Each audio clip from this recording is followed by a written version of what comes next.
I stood frozen on the porch, staring at the suitcase at my feet. The late afternoon sun cast long shadows across our manicured lawn, but the chill I felt had nothing to do with the crisp Minneapolis air. "You have 5 minutes, Eva. Get out of this house and never look back." I whirled around to face my mother-in-law, Clara, her steely gaze boring into me from the doorway. "You can't be serious, Clara. This is my home, too." She thrust an envelope at me, her perfectly manicured nails glinting. "Greg left this for you. He wants a divorce." My world tilted on its axis. "What? No, that's impossible. Where is he? I need to talk to him." "He's not here," Clara said, her voice dripping with disdain. "He couldn't bear to face you after everything you've done." "Everything I've done?" I echoed, my mind reeling. "What are you talking about?" Clara's lips curled into a sneer. "Don't play innocent with me. Greg told me everything about your indiscretions." I felt like I'd been slapped. "Indiscretions? Clara, I have no idea what you're talking about. Please, just let me in so we can sort this out." She blocked the doorway, her slim frame somehow filling the entire space. "I've already changed the locks. You're no longer welcome here." Panic clawed at my throat.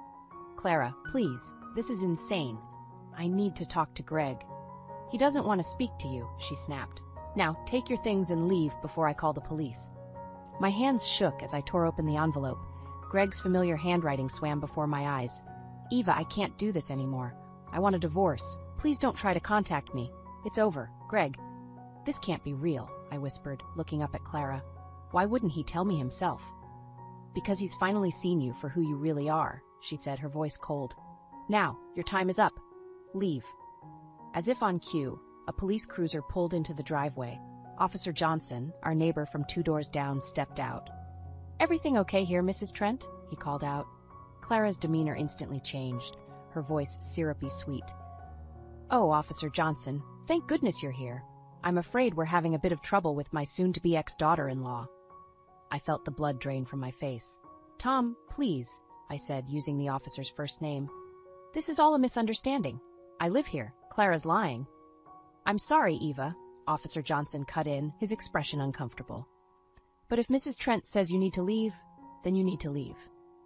I looked from Clara's smug face to Tom's apologetic one, feeling utterly betrayed. "Fine," I said, my voice barely above a whisper. "I'll go, but this isn't over, Clara." I grabbed my suitcase, nearly stumbling down the porch steps.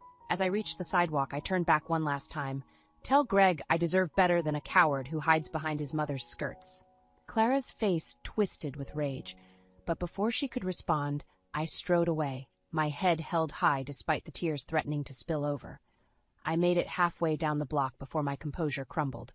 Collapsing onto a nearby bench, I pulled out my phone with trembling fingers. It rang 3 times before a familiar voice answered. "Aunt Margaret? It's Eva. I need help."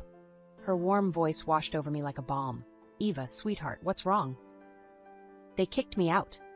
I choked out, the reality of the situation finally hitting me. "Greg and Clara, they changed the locks and Greg wants a divorce." "Oh, honey," Aunt Margaret sighed. "Where are you now?" I glanced around, realizing I had no idea where to go. "I'm sitting on a bench a few houses down from what used to be my home." "Listen to me carefully," Aunt Margaret said, her voice firm but kind. "I want you to call a taxi and come straight to my house. Do you understand?" I nodded, then remembered she couldn't see me.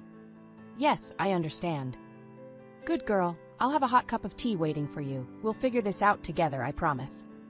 As I hung up and dialed for a taxi, I caught sight of Clara watching me from the living room window. Our eyes met, and in that moment, I made a silent vow. This wasn't over, not by a long shot. Aunt Margaret's house smelled like cinnamon and old books, a comforting blend that reminded me of childhood summers spent hiding from the world. I sank into her worn floral couch, clutching a steaming mug of tea. "I don't know what to do, Aunt Margaret," I said, my voice cracking. "They just threw me out like I meant nothing." She sat beside me, her weathered hand covering mine. "Oh, sweetheart, you mean everything. Don't let them make you forget that." I took a shaky breath. "But why? Why would Greg do this? We were happy, at least I thought we were." Aunt Margaret's eyes narrowed. "Are you certain it was Greg's decision? That letter sounds more like Clara than your husband." A chill ran through me. "You think Clara's behind this?" "I wouldn't put it past her," Aunt Margaret said, her voice hardening. "That woman has been trying to come between you two since day one." As if on cue, my phone buzzed. Greg's name flashed on the screen. My heart leaped, but Aunt Margaret placed a gentle hand on my arm. "Wait," she said. "Before you answer, remember how he let you be thrown out of your own home? You deserve an explanation, face to face." I nodded, letting the call go to voicemail. Seconds later, a text appeared. "Eva, I'm sorry. Can we talk?" My fingers hovered over the keypad, but I couldn't bring myself to respond. What could he possibly say to make this right? "You don't have to decide anything tonight," Aunt Margaret said softly. "When rest, things might look clearer in the morning." But sleep eluded me. I tossed and turned in the guest room, memories of my life with Greg playing on an endless loop. The way he'd looked at me on our wedding day, full of love and promise. The quiet evenings we'd spent planning our future. Had it all been a lie? As dawn broke, I made my way to the kitchen, lured by the scent of coffee. Aunt Margaret was already there, reading the newspaper. "You're up early," she said, sliding a mug towards me. I managed a weak smile. Couldn't sleep. She folded the paper, her expression serious. "Eva, there's something you should see." My stomach dropped as she handed me the society pages. There, in full color, was a photo of Greg at some charity gala, and on his arm, beaming triumphantly, was Clara. "This was taken last night," Aunt Margaret said gently. The mug slipped from my hand, shattering on the floor. Coffee splashed across my bare feet, but I barely felt it. He went to a party?" I whispered. "While I'm here, my whole life in ruins, he's out celebrating with her?" Aunt Margaret was already cleaning up the mess, her movements efficient. "I'm so sorry, sweetheart. I thought you should know." Rage bubbled up inside me, hot and fierce. I need to confront him, both of them.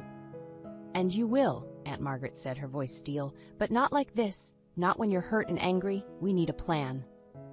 I looked at her, really looked at her, for the first time since I'd arrived. There was a fire in her eyes I'd never seen before. "What do you mean, we?" I asked. A slow smile spread across her face. "You didn't think I was going to let you face those vultures alone, did you? Clara may have won this battle, but mark my words, Eva, we're going to win the war." For the first time since this nightmare began, I felt a glimmer of hope. "Where do we start?" Aunt Margaret's smile turned predatory. "First, we need to understand exactly what we're up against. It's time to do some digging into Clara's past. I have a feeling she's hiding more than a few skeletons in her designer closet." As we bent our heads together, plotting our next move, my phone buzzed again. Another text from Greg. "Please, Eva, I need to explain. Meet me at our spot in the park, 2 p.m. I showed the message to Aunt Margaret. Her eyes glinted. "Perfect," she said. "Let's see what story he's cooked up. But remember, Eva, trust your instincts. And whatever you do, don't let him see how much he's hurt you. That's exactly what Clara wants." I nodded, a new determination flooding through me. Greg and Clara had no idea what was coming. It was time to fight back.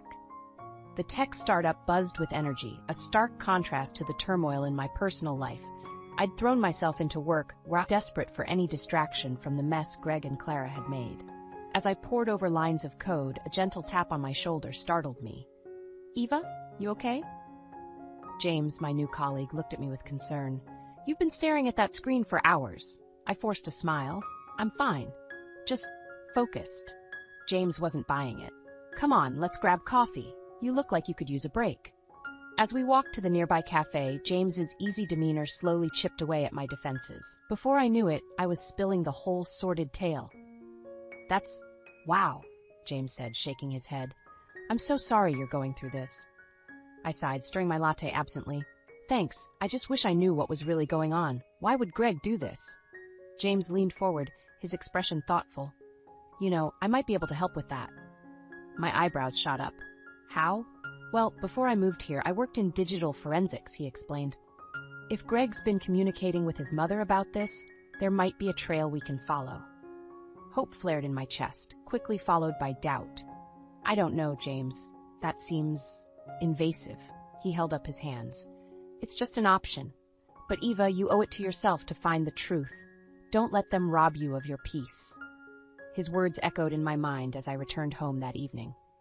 Aunt Margaret was waiting, a gleam in her eye that I'd come to recognize as her plotting look. "I've been doing some digging," she announced, and I think I found something interesting about Clara. My pulse quickened. What is it? Aunt Margaret pulled out a stack of old newspapers. It seems our dear Clara has a history of, shall we say, meddling in her children's relationships. As we pored over the articles, a pattern emerged. Clara had interfered in not just Greg's past relationships, but those of his siblings as well. Each time, she'd manipulated situations to drive wedges between couples, always positioning herself as the devoted mother. She's been doing this for years, I whispered, horrified. But why? Aunt Margaret's expression was grim. Control, dear. It's all about control. A text from Greg interrupted our research. Eva, please. We need to talk. I can explain everything. I showed Aunt Margaret the message, my hands shaking. What should I do? She squeezed my shoulder. That's up to you, sweetheart. But remember, knowledge is power, and now you have knowledge. Taking a deep breath, I typed out a reply. Fine. Tomorrow, 2 p.m. The coffee shop on Main. As I hit send, James's offer echoed in my mind. Was it wrong to want concrete proof? To need more than just Greg's word? Aunt Margaret, I said slowly, what if there was a way to know for sure what Greg and Clara have been saying to each other? Her eyebrows rose. Go on, I explained James's suggestion, watching her face carefully. To my surprise, she nodded. Desperate times, dear, she said. If they're willing to play dirty, maybe it's time we level the playing field. The next morning, I arrived at work early, my stomach in knots. James was already there, a questioning look on his face. I'll do it, I blurted out. Can you help me find out what they've been saying? James nodded, his expression serious. Are you sure about this, Eva? I thought about the years I'd spent building a life with Greg, the future we'd planned together. Then I remembered Clara's smug face as she locked me out of my own home. I'm sure, I said firmly. I need to know the truth.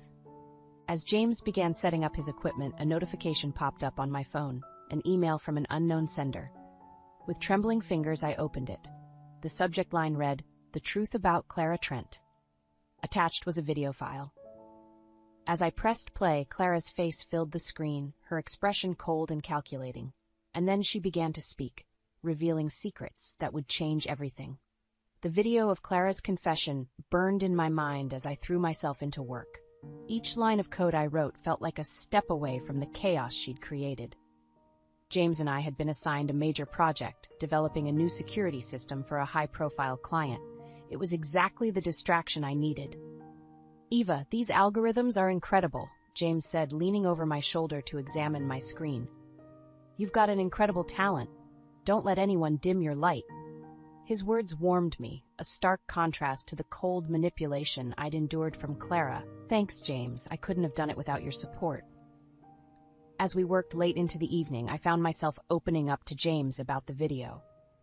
I can't believe Clara would go to such lengths to control Greg's life. She admitted to sabotaging all his previous relationships, even going as far as hiring people to create false evidence of infidelity. James shook his head, disgust evident on his face. That's beyond toxic. Have you shown Greg the video yet? I sighed, the weight of my decision heavy on my shoulders. No, I'm not sure if I should. Part of me wants to confront him with it, but another part wants to move on? James finished softly. I nodded, surprised at how well he understood. Is that terrible of me? Not at all, he assured me. You've been through hell, Eva. It's natural to want to protect yourself. As if on cue, my phone buzzed. A text from Greg. Eva, please. We need to talk. I miss you. My heart clenched. Despite everything, a small part of me still longed for the life we'd had. But the evidence of Clara's manipulation was undeniable. Could I ever trust Greg again, knowing how easily he'd been swayed by his mother? You don't have to decide anything right now, James said gently, noticing my distress. Let's focus on finishing this project. Success is the best revenge, right? I managed a weak smile, grateful for his understanding. Over the next few days, we poured ourselves into our work. The more we accomplished, the more confident I felt. For the first time since the betrayal, I began to see a future beyond the pain Clara had caused.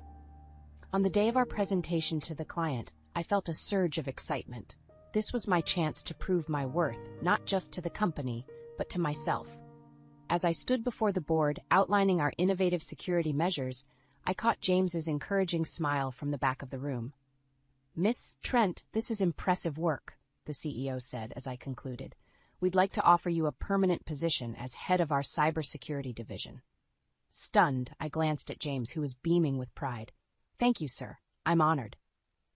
As we left the meeting, riding high on our success, James pulled me into a celebratory hug. The warmth of his embrace stirred something in me, a feeling I thought I'd lost. But our moment was shattered by a familiar voice. Eva? I turned to see Greg standing in the lobby, his face a mix of confusion and hurt as he took in the scene before him. I've been trying to reach you. I didn't realize you'd moved on so quickly. The accusation in his tone ignited a fire within me. Moved on? Greg, you kicked me out of our home without so much as a conversation. You let your mother dictate our entire relationship. Greg's eyes widened. What are you talking about? I never... Save it. I cut him off, my voice shaking. I know everything, Greg, about Clara's manipulation, about how she's controlled your life. I have proof. The color drained from his face. Eva, please, let me explain. I stood at a crossroads, the weight of the video evidence heavy in my pocket. In that moment, I had to decide. Confront Greg with the truth and potentially shatter what remained of our relationship, or walk away and fully embrace the new life I was building. James placed a supportive hand on my shoulder. Whatever you decide, Eva, I'm here for you. Taking a deep breath, I made my choice. I paced Aunt Margaret's living room, the weight of my decision heavy on my shoulders. The confrontation with Greg at my workplace had left me shaken, but also more determined than ever to take control of my life. If you're going to confront them, be smart about it, Aunt Margaret advised, her eyes sharp with concern. They must understand the weight of their actions. I nodded, my mind racing. I have the video of Clara confessing everything, but is it enough? James, who had become an unexpected ally in this ordeal, leaned forward. Eva, you have more than just the video. You have your strength, your new job, and people who believe in you. As we brainstormed late into the night, a plan began to take shape. It wasn't just about exposing Clara's manipulations anymore. It was about reclaiming my power and ensuring Greg understood the consequences of his weakness. The next morning, I received an unexpected call from Greg's sister, Sarah. Eva, I heard about what happened. I think there's something you should know about Clara. My heart raced as Sarah revealed a shocking truth. Clara had been embezzling money from the family business for years, using it to fund her manipulative schemes. The revelation added a new layer of urgency to our plan. With trembling hands, I dialed Greg's number. We need to talk, all of us, including your mother. He agreed, sounding both relieved and terrified. We set a meeting for the following evening at our old house, the home Clara had so cruelly expelled me from. As I prepared for the confrontation, doubt crept in. Was I ready to face them? Could I really go through with this? James squeezed my hand reassuringly. Remember, Eva, you're not alone in this. We're all here for you. Aunt Margaret nodded in agreement. You've come so far, dear. Don't let them dim your light now. Their words bolstered my resolve. I spent the day finalizing our strategy, ensuring every detail was in place. This wasn't just about revenge. It was about justice and reclaiming my self-worth. As evening fell, I stood before the mirror, hardly recognizing the strong, determined woman staring back at me. Gone was the broken, betrayed wife. In her place stood someone ready to fight for her future. The drive to my former home felt surreal. As I pulled into the driveway, I saw Greg's car already there. Taking a deep breath, I stepped out, my head held high. Greg opened the door, his face a mix of emotions. Eva, Save it, I cut him off, brushing past him into the house. Clara sat in the living room, her usual mask of superiority firmly in place. Well, isn't this a surprise? Come to beg for forgiveness, Eva? I felt a surge of anger, but kept my voice steady. Actually, Clara, I'm here to give you both a chance to come clean. About everything. Greg looked confused, while Clara's eyes narrowed suspiciously. I'm sure I don't know what you're talking about. Oh, I think you do, I replied, pulling out my phone. But just in case your memory needs refreshing, I played the video of Clara's confession, watching as the color drained from both their faces. Greg stumbled back, shock evident in his features. Mom? What is this? Clara's mask slipped, revealing a flash of panic before she composed herself. This is clearly a fabrication. Eva, I'm disappointed in you, resorting to such tactics. But I wasn't finished. It's not just the video, Clara. I know about the embezzlement too. At this, Clara's composure cracked entirely. Greg whirled to face his mother, disbelief etched on his face. Is this true? As Clara sputtered denials, I felt a strange calm settle over me. This was my moment of truth, the culmination of weeks of pain and planning. Greg, Clara, I said, my voice steady, you have a choice to make. You can continue living in this web of lies and manipulation, or you can own up to your actions and make things right. I paused, letting my words sink in. But understand this, whatever you choose, I'm done being a victim. I'm moving forward with my life, with or without you. The room fell silent, the tension palpable. In that moment, I realized the true power of my journey wasn't in the revenge I'd sought, but in the strength I'd found within myself. Now it was time for Greg to make his choice, and for me to decide if I could ever truly forgive. The tension in the room was suffocating as Greg and Clara absorbed the weight of my revelations. I stood my ground, heart pounding, waiting for their response. Greg, I want the truth, I demanded, my voice steadier than I felt. Why did you let your mother ruin our marriage? Greg's face contorted with a mix of shame and confusion.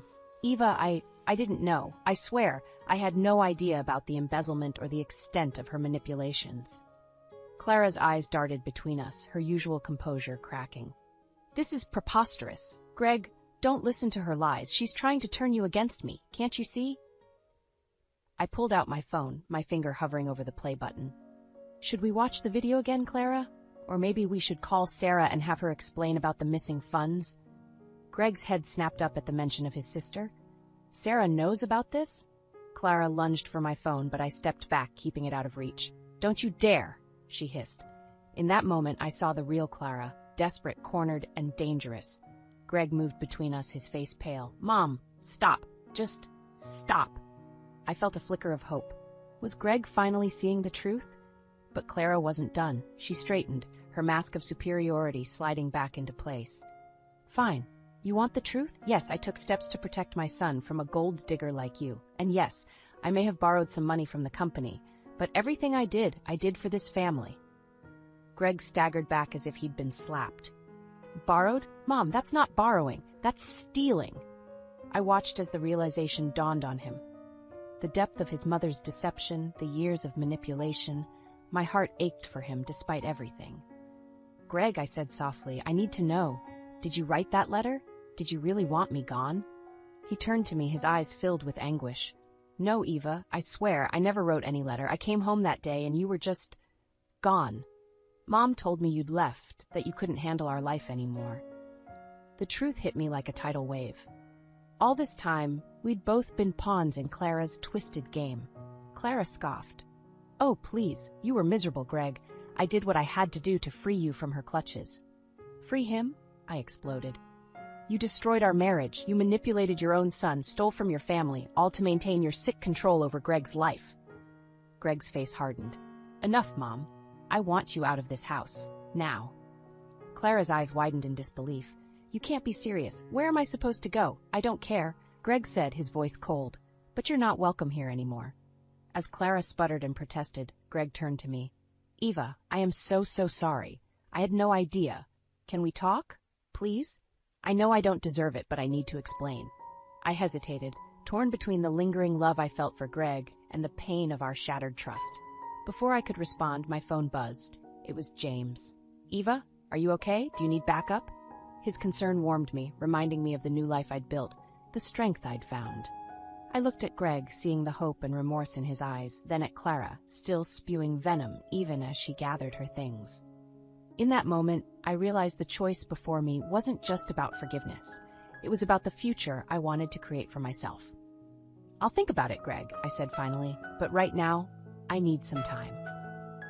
As I walked out of the house that was once my home, I felt a strange mix of closure and uncertainty.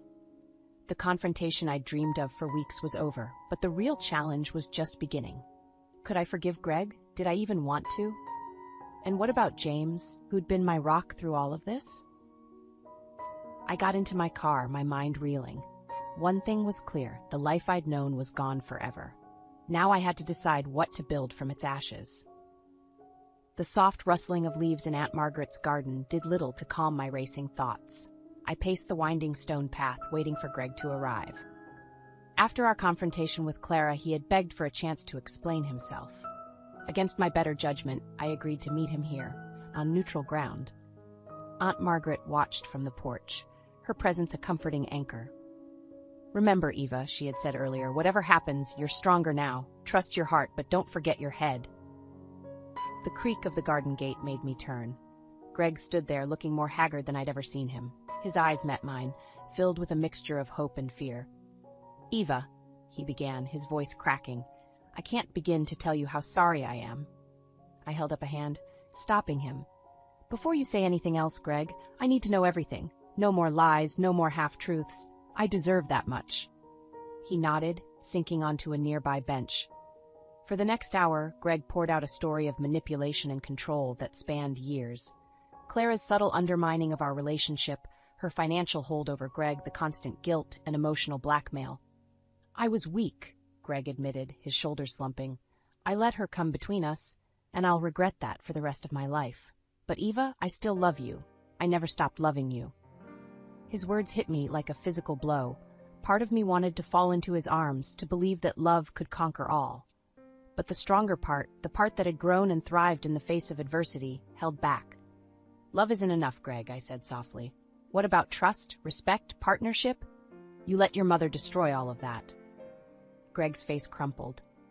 "I know, but please, Eva, give me a chance to make it right. We can start over, rebuild what we had." As he spoke, my phone buzzed. A message from James. "Hope everything's okay. Remember, you deserve happiness, Eva, whatever that looks like for you." In that moment, the full weight of my decision crashed down on me. Greg, my past, the comfort of the familiar, sat before me, offering a second chance.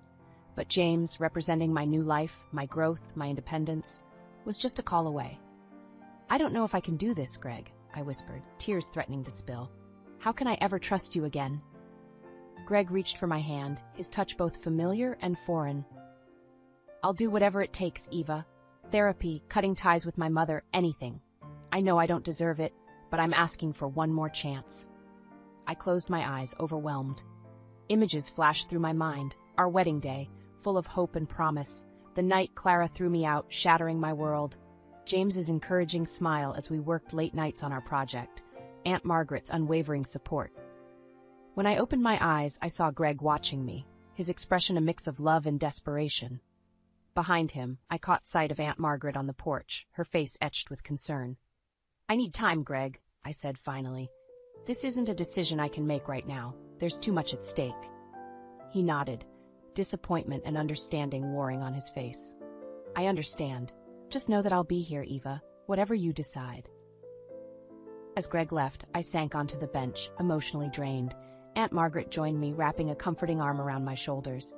"Oh, sweetheart," she sighed. "What a mess." I leaned into her embrace, feeling like a lost child. "What do I do, Aunt Margaret?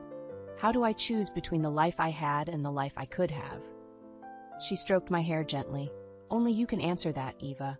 But remember, sometimes the bravest thing you can do is to let go of what was and embrace what could be." As the sun set over the garden, casting long shadows across the flowers Greg and I had once planted together, I realized I was standing at a crossroads.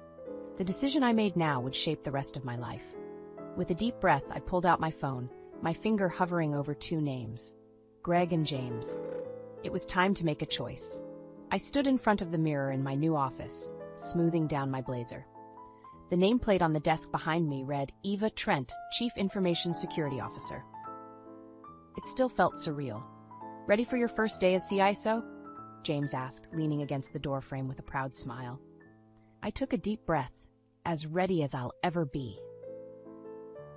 As we walked to the conference room for my first executive meeting, I couldn't help but marvel at how much had changed in just a few months.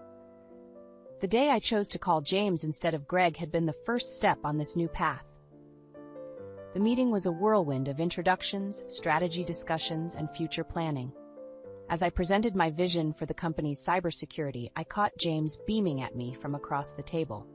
His unwavering support had been my rock through it all. After the meeting, I retreated to my office, overwhelmed by a mix of excitement and nostalgia. My phone buzzed with a text from Aunt Margaret. "So proud of you, sweetheart. Dinner tonight to celebrate?" I smiled, typing back a quick, "Absolutely." Just then, another message came through, from Greg. My heart skipped a beat as I opened it. "Congratulations on the promotion, Eva. You deserve it. I hope you're happy." A lump formed in my throat. Despite everything, a part of me still cared for Greg. But as I looked around my new office, at the life I'd built for myself, I knew I'd made the right choice. I was about to respond when a commotion outside caught my attention. To my shock, I saw Clara being escorted out by security, her face a mask of fury. "You can't do this to me," she shrieked. "Don't you know who I am?" James appeared at my side. "She tried to gain access to our servers," he explained quietly. "Looks like old habits die hard." I watched as Clara was led away, feeling a strange mix of pity and vindication. Her actions had cost her everything: her son, her reputation, and now her freedom. As the day wound down, I found myself back in my office, gazing out at the Minneapolis skyline. The setting sun painted the sky in hues of orange and pink, reminding me of the sunsets Greg and I used to watch together. A soft knock interrupted my reverie. It was James. "Penny for your thoughts?" he asked, joining me at the window. I turned to him, really looking at this man who had become so important to me. "I was just thinking about how far I've come, how different my life is now." James took my hand, his touch sending a warm flutter through me. "You did it all yourself, Eva. You're incredible." In that moment, looking into his eyes, I felt the last pieces of my old life fall away. The pain, the betrayal, the self-doubt, all of it melted in the face of this new, stronger version of myself. "James," I said softly, "thank you for everything." He smiled, leaning in closer. "You never have to thank me, Eva. I'm just honored to be part of your journey." As our lips met in a tender kiss, I felt a sense of peace wash over me. This was where I belonged. Later that evening, as Aunt Margaret, James, and I clinked glasses over a celebratory dinner, Aunt Margaret raised her glass for a toast. "To Eva," she said, her eyes shining with pride. "Look at how far you've come, dear. You've built yourself up from nothing. Your strength and resilience are an inspiration to us all." I felt tears prick my eyes as I looked at these two people who had stood by me through it all. "To new beginnings," I added, my voice thick with emotion. As we continued our celebration, I realized that the journey I'd been on wasn't just about overcoming betrayal or finding professional success. It was about rediscovering myself, my worth, and my capacity for love and trust. The road ahead was still uncertain, but for the first time in a long time, I was excited about the future. With James by my side, Aunt Margaret's unwavering support, and the strength I'd found within myself, I was ready for whatever came next. As the night wore on, filled with laughter and love, I silently thanked the universe for this second chance at happiness. The Eva who had been thrown out of her home all those months ago was gone. In her place stood a woman who knew her worth, who had faced her demons, and who had emerged stronger than ever. This was my new beginning, and I was going to make the most of every moment.